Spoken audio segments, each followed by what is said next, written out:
Welcome back to CrossTalk, where all things are considered. I'm Peter Lavelle. To remind you, we're discussing a possible Western strike against Syria.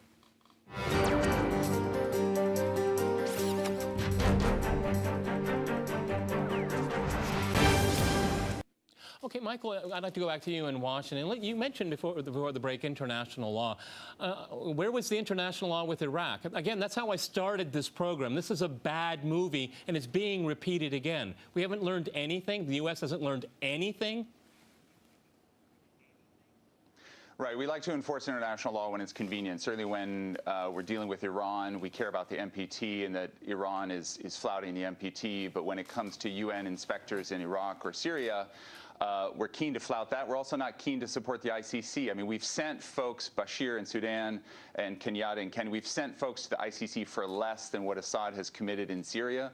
Certainly that would be an appropriate path to follow, but also international diplomacy. My point about only engaging Russia, why aren't we engaging Iran and Hezbollah and other stakeholders that could have leverage over Syria? I mean, even Israel President Shimon Peres saying we should engage the Arab League. We haven't engaged the Arab League extensively on Syria. We did a little bit on Libya, and then Arab League, once they kind of gave the green light, retracted that green light. But we haven't engaged the Organization for Islamic Conference either. If we are serious about de-escalating violence in Syria, we would do all of that. We're not. Okay, Ed, you know, who do they want to win? The Obama administration, who do they want to win in Syria?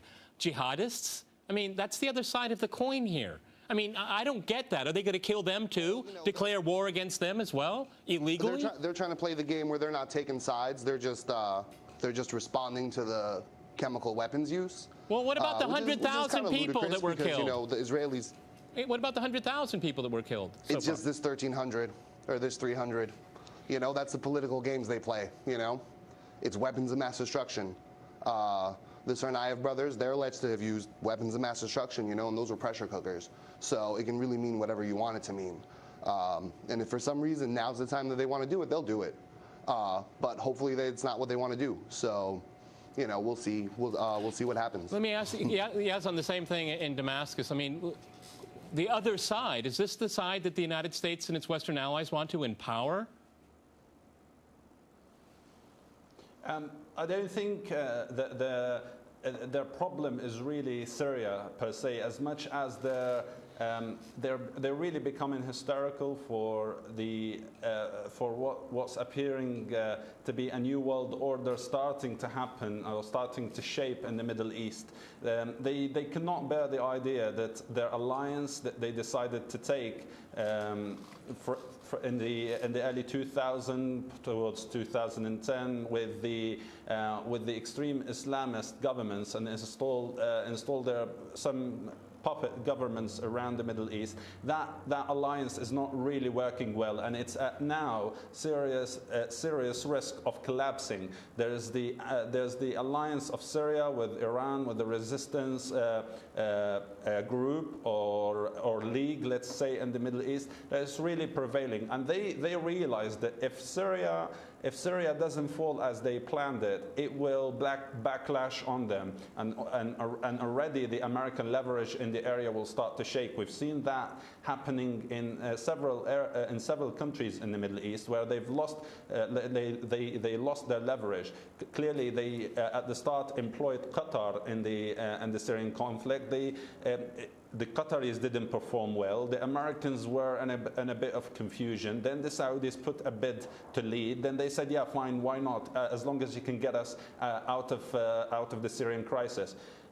Now they're not convinced that even the Saudis, with their full measures that they're deploying to Syria, including the jihadists, the money, the media warfare on Syria, that the Saudis will probably be able to achieve their goals. So now they have to resort to military force to save their position in the Middle East. They know that if Syria succeeds in surviving this war against it from all fronts, Syria will only be a nucleus to a snowball that will start probably growing towards other areas in the world. Well, it will start redrawing the map of a new world order. The Americans now are probably very concerned about such a scenario, and they want to stop it by force, by hysteria, by any means that are available to them now. Michael, would you like to expand upon that? Because it's a very interesting point. The Americans are just losing their grip on the region, and they have to show who's boss.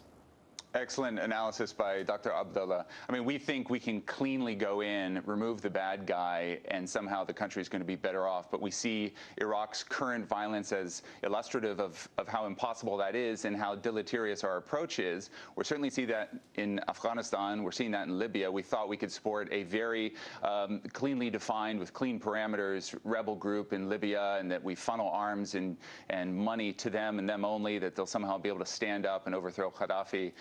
We're doing the same in Syria, thinking we can support their council, their national council, in standing up. And if we just legitimate them and officially recognize them, then we can proceed, and it will be clean. We'll bomb, we'll go out, everything will be fine. The Syrian people will be liberated. But when you have so many case studies, I mean, Yeltsin was kind to the president early on in this conversation, because I think the president is actually as war-hungry as the predecessor, President Bush. Yeah. I mean, thankfully, we have some more rational voices in the Senate. Senator Kaine, Senator Jack Reed tweeting last night saying that they don't believe a military option is a good option. We shouldn't pursue it. It would exacerbate relations between the West and the Muslim world. So there are some saner voices in the Senate, but I think the White House is very much on the war path. We've seen it in several countries, and that list is growing. Ed, what do you think about that? I mean, what does Obama want to gain? To show that he's a great war president here? Because, you know, Egypt is a terrible mess right now. His foreign policy's in tatters right now. He can't get much done at home. I mean, this is a bizarre way to leave your mark. I mean, the thing is, it's what foreign policy, you know? I mean, there's a debate to be had about the differences between George Bush's wars and Barack Obama's wars. But, you know, right or wrong, George Bush, there was a certain kind of understanding of this kind of purpose, you know, and it may have been weird and off and wrong and destructive, but there was this idea of, like, this is the purpose of American foreign policy. We're going to make Iraq believe what we want them to believe. We're going to make Afghanistan believe what we want them to believe. Here, it's just kind of you're just kind of stumbling from one place to another, you know, Libya, Egypt, Syria, with no kind of purpose, no idea of what the strategic interest is. And it's kind of seeing the same thing here, because what does it benefit? What's it going to benefit America to send a bunch of cruise missiles to Syria because of this chemical weapons use? You know, if you talk about a wag the dog situation, unfortunately, we're in a period of American history where we don't need to wag the dog. You know, you have Miley Cyrus twerking at the VMAs. No one's talking about Syria on Monday.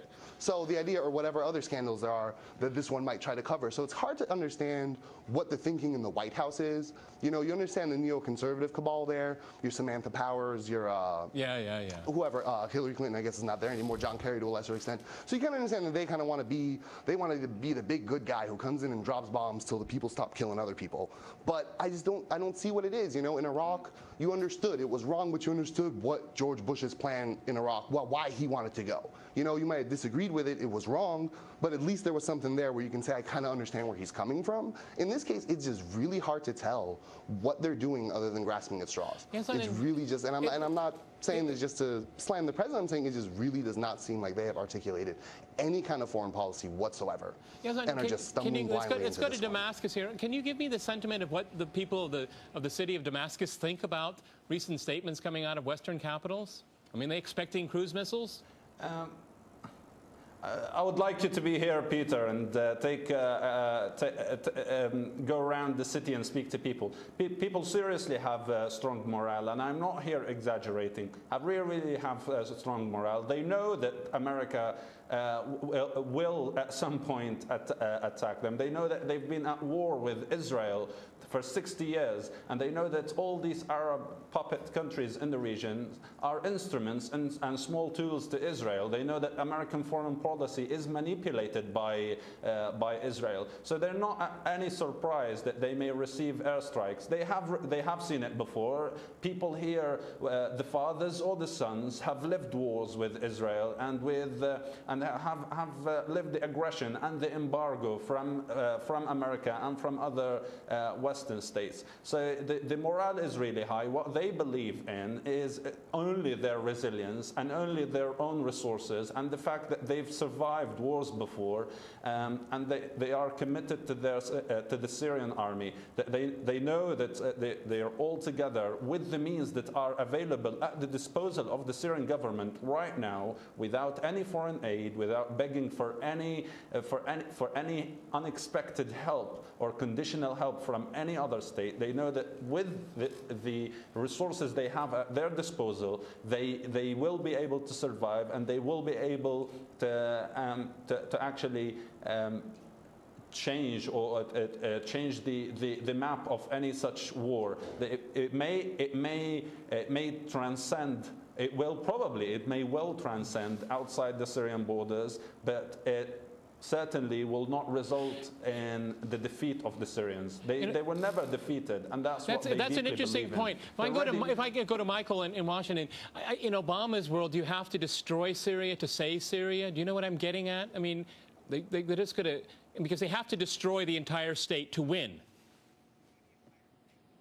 Right. This goes back to Dr. Abdullah's point, where the neocons in the West and even the Liberal Party, even among the Democratic Party, think that we can bomb our way to freedom or bomb our way to democracy. That's what we've done throughout the Middle East. We've left a legacy of that in the last 100 years, certainly more poignantly in the last 30 to 40 to 50 years. Listen, Martin Dempsey, Joint Chiefs of Staff Chairman, saying that we shouldn't pursue military options. I think we should keep his words in mind. We should also recognize that we've used chemical weapons before, too. Certainly in Iraq, napalm and phosphorus, using chemical weapons, then supporting Saddam's use of chemical weapons in Iran. That news came out recently. I mean, the way to go in Syria, I was in Damascus years ago, and the Japanese were looked favorably upon because they were investing in a lot of infrastructure in Syria, economic development, and the Syrian government, Syrian people appreciated that intervention. If we're going to intervene, let's think about really helping people beyond humanitarian aid, which we have to pursue, but helping people in a really substantive way. You know, in Iraq, the infrastructure is essentially the same as it was pre-invasion. We have not left that country, power, water, sanitation, etc., better off post-invasion. All right, gentlemen. The same thing's going to happen Gentlemen, in let's Syria. keep an eye on this story because events are moving very off. fast. Many thanks to my guests in Damascus, Washington, and in New York. And thanks to our viewers for watching us here at RT. See you next time. And remember, CrossTalk rules.